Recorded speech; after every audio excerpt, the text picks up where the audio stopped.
Good evening, and welcome to another episode of the Defender Fitness Alliance. Before we get started, I want to thank you guys once again for being part of the Alliance. Once again, if you guys know any veterans that can benefit from this group, please invite them and let them know what we're all about. All right, so with that being said, I have a very special guest this evening. I want to introduce Army veteran and the director of FitOps Foundation, Erik Bartell. Erik, first off, thank you for joining the Alliance and for being with me this evening for this interview. Can you please start off by telling us a little bit about your service and what you're up to now? Sure. I want to start off by thanking you for having me, though. It's always good to see other CFOs doing great things, and you're definitely one of them. I was in the Army from 2013 to just this past April, actually, on active duty. Prior to that, I enlisted and then joined ROTC, and that's kind of where I really found my way in the Army. I was an infantry officer. I served at the 101st, the Rakkasans. Went on deployment to Afghanistan. I got to serve as a platoon leader for 2 years. And then I got to spend another 2 years in the operations shop, which I hated at the time, but I would not be able to do what I'm doing right now without that experience. Um, Getting out of the military, as I was getting out, I actually applied to FitOps myself. And through that application, I was brought in as a contractor, just a consultant. And eventually I was offered a position as full-time staff right as I was separating from the military. And then from full-time staff, I was just doing operations. And then as the organization grew, I kind of fell into the position of director of the entire operation. So it's happened pretty fast and suddenly, but I wouldn't be happier doing anything else. So I'm really excited for every opportunity I get, and I've been working my behind off trying to make sure that it's as successful as possible. Well, definitely salute you guys doing the work behind the scenes and making FitOps what it is today. Can you tell us a little bit about, you were talking about your last couple of years in service. How did that prepare you to what you're doing now? So um, my last couple of years, I started off in the S3 shop after I left my platoon, and it was very much just getting ready for another deployment, doing whatever we were going to do.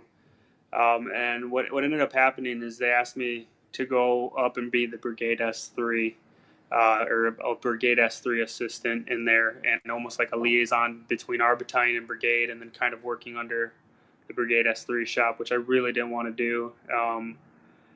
I very much enjoyed having platoon time and being with the soldiers. And being at Battalion S3 was already kind of far enough from that. I really didn't want to go just work at the flagpole per se. So I was afforded the opportunity to be the rear DS3. And in doing that, it was actually extremely helpful because I got to pretty much do what I came into FitOps doing as far as like just refining processes and making them work for a new system. We didn't have the support that we needed. We didn't have the personnel that we needed. So we kind of had to change everything we were doing to make it work for what we had. And it's very much what I ended up doing with FitOps as well. But so I did that rear DS3, I did rear DXO, so I got to see a lot of logistical side, a lot of property side. I ended up doing rear D commander for a bit as well. Um, and then I ended up going in and when they got back, becoming the AS3. But when they got back, they didn't have an S3, so I was doing the S3's job as well. Um, so it was always at least one level up as far as operations, what I was responsible for. And it kind of forced me to learn on the go, really adapt as I was learning to what the new process was and what this and that was to make us better. And how did you, you said you sign up for FitOps. How did you find out about FitOps? Tell us a little bit about that. So when I was getting out of the military, um, I was actually looking into going to grad school. I have my undergrad in psychology, and I was looking to get my PhD in psychology.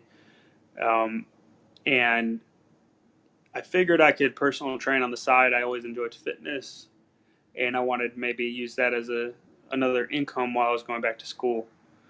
So I started looking into just veterans certifications or even veterans scholarships for personal training. And that's when I found FitOps, and I just applied for it because I was like, why not? All right. Like pretty much everyone else who applied for FitOps, like, sounds too good to be true, but what do I have to lose? Um, and then they actually reached out to me and talked to me about not only going through the camp, but possibly doing some consulting based on what I did in the military, and just kind of helping out. And I was all for it, and that's kind of how I got my foot in the door. Awesome. And were you part of the first I guess the first class or? No, so when I was coming to FitOps, it was actually last July. Um, so the first class that I saw was the September class. I knew nothing about the first or second class, and I actually was brought out to the third class, the September class, to kind of view it and see what they were doing. And from that, kind of saw what was going on and used that to refine the process and make it better. And then from there, how did you get involved as far as what you're doing now as the director of FitOps? So from there, I was just strictly volunteering. I was giving them feedback as how they can refine operations, how they can refine logistics, and stuff like that. And then I was brought on as a contract. So just kind of part time, just kind of something to get my foot in the door. They wanted to bring me on paperwork wise, and I was doing consulting as far as still kind of operationally and helping run their operations. I was originally supposed to attend the November class, and I ended up planning the November class. So that's kind of how intertwined I became into things very quickly. Um, and then from there, they offered me to be brought on as director of operations once I was complete with my military service. And then as the director of operations, I continued to build on what I had started, just consulting. And then as time went on, the director position opened up because the previous director actually moved on to another consulting firm for actually starting up other nonprofits. And I was the next successor in line, and they thought I would be able to do it. So I'm doing my best to prove them correct. Right. Now, being a FitOps, a CVFO myself, I know that you guys do a lot of work behind the scenes. Can you talk more about, I guess, I wouldn't say worst moment. What's been like the most challenging moments you've had as a director of FitOps? I think the most challenging moments thus far is we're kind of still in it. Um, and if that's the whole figuring out the fundraising piece, continuing to keep FitOps free to veterans without breaking the bank per se. Because up until this last class, Performix has supported 100% of everything. And they donated over $1 million last year to keep all these classes going. But we can't remain at the whim of Performix's sales. So I don't know if you keep up with that stuff, but GNC had a bad year. Well, Performix is exclusive to GNC, so Performix in turn had a bad year.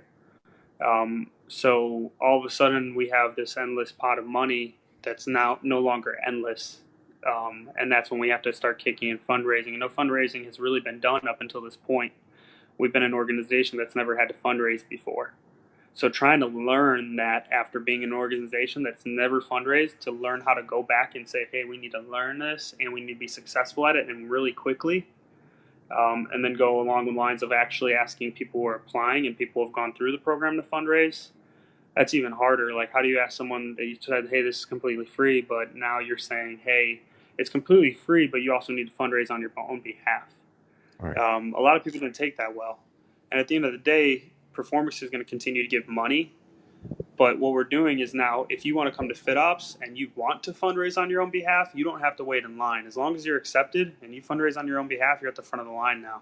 If you don't want to raise money, that's fine, but you're going to wait in line. We have 1,000+ applicants. You're at the bottom of the list if you just applied. So it's giving these guys who have replied recently a really good opportunity to get to the front of that list because other people are too lazy to fundraise on their own behalf. Wow. And just to let the viewers know, Performix, another veteran-run supplement company, has basically been supporting and sponsoring FitOps from the beginning. And like Erik was saying, now it's I guess needing some assistance from CVFOs in fundraising. So Erik, talk about some of the best moments you've had so far as part of FitOps. Sure. Honestly, coming out of this last class has probably been one of the best moments I've had. Every camp thus far has been an uphill climb. And what we do is in each camp is I run it like the military per se. If we do an operation, we do AARs following it. We do any kind of we do AARs of everything, like the logistical side, the on ground side. I make my AAR or my staff AAR me, and then I make my participants AAR their squad leaders or the staff over them. And that way we're continually growing, continually getting better and learning from the last class. And I think this May camp really kind of brought all of that to fruition. All the squad leaders were on point. All the participants were on point. The camp itself was great. And we actually ran it for about less than half the cost of the previous one per head. We cut costs ridiculously, and the camp was better all around. And I think the participants enjoyed it all around a lot more. But just seeing all of that stuff, all that hard work come to fruition, and to see that every class thus far has gotten better, that's kind of just what keeps me going. That's the sweet stuff in it. And are we allowed to say the location for? It's in Mississippi, right? The last class. The last class was in Mississippi. Yeah. Okay. We're looking for a permanent home right now, and we're working multiple angles. We're looking at potentially purchasing some land, and it's going to come through a donation from Performix, or we're looking at creating a long-standing partnership with another organization. And I'm got a call tomorrow with an organization that's doing something very similar to us, and they have the land. So fingers crossed, we could potentially have that partnership very soon, where even August might be at a forever home with FitOps. Awesome, man. That's hopefully good news in the future. Yep. I just want to recognize some of our viewers here. Carlos Romero, Richard Kaufman. Richard says, "Yep, my store helps with FitOps." Richard, he works at a GNC store, so shout out to Richard for helping out with FitOps. Thank you, Richard. All right, guys. So Erik, next question. What's your advice for some of our veterans who might be listening right now? You talked about it, you alluded to it earlier, but as far as like how can they apply and how can they get accepted into FitOps? So the easiest way to apply, and really the only way, is you go to fitops.org. There's an apply now button. FitOps is only available for veterans, active duty, reservist, guardists. But we get asked a lot of times, foreign military, no, you can't do it. I'm sorry. Spouses is still no. And then local law enforcement and first responders is no. In the future, we would love to open up the program to these individuals. We're just not there yet. So as long as you're active duty military or reservist guard, or you are a veteran, you can go ahead and apply at fitops.org. The application is not lengthy. The one on the website is pretty simple. Before, we would make folks go through an AI and artificial intelligence. And I think probably next week we're going to actually cut that out because we do every application by hand at this point. So everyone who's come to class has been handpicked. And that gives you an idea of why the process takes so long. We're starting admissions for August. We started last week. So it takes that long to pick every single person we're going to allow in this August camp. And once you've hit apply on that website, you're going to submit your DD214 or your orders, and you're going to submit, I believe it's a photo of yourself. And then we go through your application, we go through that and that, make sure your orders are correct or your DD214 is correct. And then from there, once we are ready to interview you, you'll receive an email saying, hey, we'd like to do a video interview with you. The video interview is either from a previous squad leader or from a staff member. And that's about a 30-minute video interview where we're going to ask you follow-up questions. Hey, we wanted to know this about you. Hey, you mentioned this in your application. All kinds of questions like that. We want to learn more about you. Based on that, you're either going to be a for sure go or you're going to be a follow-up. And if it was a squad leader, that means that myself or Jennifer, who's our operations kind of coordinator at this point, is going to call you and do another follow-up interview. And it can go two ways, really. Is either you're accepted to this next coming class or you're back in the queue, which could be, hey, maybe August isn't the best class for you, or maybe timeline-wise it doesn't work for you. What we're trying to avoid is accepting people who are what-ifs. We get a lot of people who lock in for a camp like May, and then 2-3 weeks out, even days prior, we get a call saying they can no longer come. So that's one of our biggest things. Yes, you have to be completely qualified for the camp, and that's how you get accepted. But then you also have to be in the perfect situation where we know you're going to come to the camp, because it costs a lot of money to organize these, to plan them logistically, and then to fly everyone in. Right. Every camp we have at least 2 people not show up on day 0. So if you're someone who's like, oh yeah, well I may come down on orders or I may do this, it's hard to get active duty folks in. It really is. That's why the program's for veterans. At the end of the day, it's to get these guys jobs so that they can start doing what they love and making money doing it. And we have so many partners in the fitness industry that there's so many opportunities for veterans to make money. A lot of people say, oh, you can't make money doing personal training. That's not true. There's a lot of opportunity out there, and we find new ones every day. So that's kind of the process in a very long-winded way of saying it. But we're very picky. Like I said, there's over 1,000 applicants, and not everyone is going to come. We picked 20 for this last camp. We could have picked 30, and we picked 20. So, wow. So the over 1,000. How many? This last class you said there's 20. This last camp, yeah. Wow. And guys, just imagine just the work, the hours that these guys put in, volunteering and selecting the veterans, that the applicants that put in for FitOps.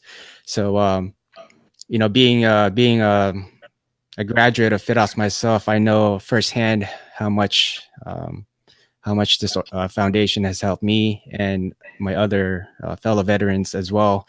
Not just, in personal training or, getting a job as a personal trainer, but in life in general. Some of the things that some of you guys might not see is how much they've helped veterans just in their lives in general and changed their lives as well for the better. So shout out to FitOps for that. So Erik, I want to go ahead in the last portion of our interview here. So this is where I ask 5 questions, 5 fitness facts of our guest. So here we go. Erik, what's your favorite workout? Oh, okay. Well, this is those ones. I wasn't sure if this was like a CrossFit question, but I put deadlifts as my answer. Oh no, it's just whatever. If you were looking for like the Murph or something, that's not. No. I like deadlifting. I try not to as much anymore because I got some stress fractures in my back. But at the end of the day, I love going heavy. Awesome. And so least favorite. What's your least favorite workout? Anything cardio. Anything cardio. Next question. If you had to choose one person you could train with, who would it be and why? So for this one, I didn't want to go with the very generic Arnold because everyone wants to train with Arnold, right? So I went with Arnold 2.0. I went with Colin Van Moger. Oh, Um, yeah. he's huge dude, and I love his personality. I love hanging, like watching him just be himself. I think it'd be a great training session, and I think I'd be cracking up the whole time. Like, just I would love to hang out with that guy. Next one. Recommend a book for our listeners to read. So I actually recommended Tribe of Mentors. It's by Timothy Ferriss. I started reading it about a month ago, and I'm still not all the way through because I kind of read it as I go. I read it for inspiration, and I read it kind of just to, I guess, decompress a little bit. But it's got a lot of short um, points made by individuals who have done well in their respected industry. So you can pick it up and you can read for 5 minutes and put it back down, and you're not going to be missing anything because it's about a 5 minute read per thing. But it highlights just just what it says. Like it highlights points from mentors. Each one of them is teaching you a lesson in some kind of respect. Curious, have you read his best-selling book, The 4 Hour Work Week? No, I haven't actually. I have that book, but I still haven't finished. That thing is long. Yeah. And lastly, tell us your favorite quote and why. Okay. So my favorite quote is actually by Marianne Williamson, um, and it's uh, it's kind of really just something that has inspired me since I was young. I have it tattooed on my arm, or at least part of it. Um, but it's called Our Deepest Fear, and it really talks about um, not limiting yourself, which I feel like a lot of people do, and I feel like I've done in the past. And you limit yourself from wanting to shine too bright. Is pretty much what it talks about, and not being afraid to do that because when you do that, you're giving other people the opportunity to do the same thing. And people are so concerned with just trying to be normal and trying to fit in when no one who's ever done anything magnificent is normal. I love that quote. It's always touched me. If you've seen Coach Carter, that's the quote that they say in Coach Yeah, Carter. yeah, excellent quote, man. And finally, where can our viewers connect with you? Um, Honestly, the easiest way to get a hold of me is probably Instagram. It's barbell_6. But that's kind of I look at that a couple times a day at least. It's really outside of that, like you can get me by email at ebartell@fitops.org or info@fitops.org. But most of the time I'm working, so I haven't even been on Instagram that much lately. Just how busy I've been. But hopefully it's for a good reason. We're trying to build some big things going on soon. I'm really excited about where we're going as far as an organization. We got a lot of stuff coming out soon. We are working on a ton of partnerships for this next camp, so it's just getting bigger and better. Awesome, man. And I got another question here from Orlando. Orlando is in here. As far as fundraising, has any thought been put into establishing different competitions? Um, we talking like weight I guess powerlifting competition. We talking like putting together a Tough Mudder. I guess it's probably like weightlifting or competition. It just says competitions. Okay, so we've had different people reach out to us about hosting powerlifting competitions and stuff like that. The only real hindrance of that is having a CVFO volunteer to run it, volunteer to organize it. We just put together that webinar that some people were watching, some people weren't watching, but of how to run your own fitness group fitness class with the proceeds going towards FitOps. So anyone interested in doing that, right now it's available to CVFOs, but we could potentially always open that up to other people as well. But that's an easy way. If you want to run a group fitness class, all CVFOs are already certified. So you can run a group Right. fitness class with all the proceeds going back to FitOps, and you can mirror that same process to something like a competition. It would just be on a CVFO for organizing it, because honestly, I'm not doing that. I got a lot of other stuff going on. Right. Oh, I guess he wrote on here. He said it was powerlifting competition. There you go. Or Uh, organize one, Orlando. there you go, Orlando. And one final question for you, Erik. For me, what can I do to help you and FitOps? Honestly, just spreading the word, spread the gospel, man. Tell people what we do, stuff like this. And honestly, if you're a CVFO, just being a great CVFO, like you're doing, man. There's so many. There's 200 CVFOs out there. If every one of them was constantly just doing great things, spreading the word of FitOps, which a lot of them are already, like that's how we get people like Equinox, who came out to our last camp. The vice president of people at Equinox came out to our last camp because FitOps made an impact to that level on their trainers and their organization. Um, Putting together fundraisers, stuff like that. We have materials that we can send out. We got table skirts, we got flags, um, we got sample supplements and stuff that we can send out. So if a CVO reaches out and says, "Hey, I want to run a fundraiser. This is where I'm going to do it. This is when I want to do it. This is what I need." That's too easy, man. I can mail that stuff. Awesome, brother. And definitely looking into doing another fundraising event for Yeah, the I mean, foundation. So you did it before we even had the webinar set up. yeah, It was a yeah, back. successful fundraiser. Yeah, I mean, for those of you guys listening out there, I mean, you really don't need any permission to do it, man. If you really want to help out and support this foundation, just do it. Yeah, like, you can just do. go. You can go to the FitOps crowdfunding page as well. It's give.fitops.org, and you can set up your own fundraiser. You don't even have to do it physically. You can do it from your couch. Set up Right. a fundraiser, share it on social media. $50 donated is $50 more towards a veteran's tuition. Right now, we got all the veterans' tuitions down to $3,000 based on this last camp. If we get the next campsite for free, that's going to go down. If I can get people to sponsor the food, that's going to go down.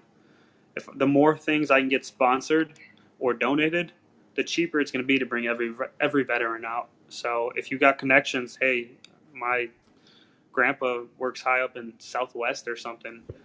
Airplane tickets aren't cheap. If we can get group rates, we don't get group rates because we fly from all over the country. So stuff like that. Hey, someone I know works for a food company. They'd love to donate food. That's where we're going to cut costs rather than raising money. If raising money isn't your thing, if you know someone who can cut costs, then that's even better. Awesome, brother. Well, Erik, thank you again for being part of the show and being part of the alliance. Thank you for what you're doing with FitOps. And guys, CVFOs, if you guys are out there, please continue to support the foundation, doing your whatever fundraising you can. And for any veterans that are interested in becoming part of FitOps, make sure you guys go check out that website, fitops.org. Erik, thanks again for being here and appreciate what you're doing, brother. Thank you, Reed. All right. Yeah, take it easy.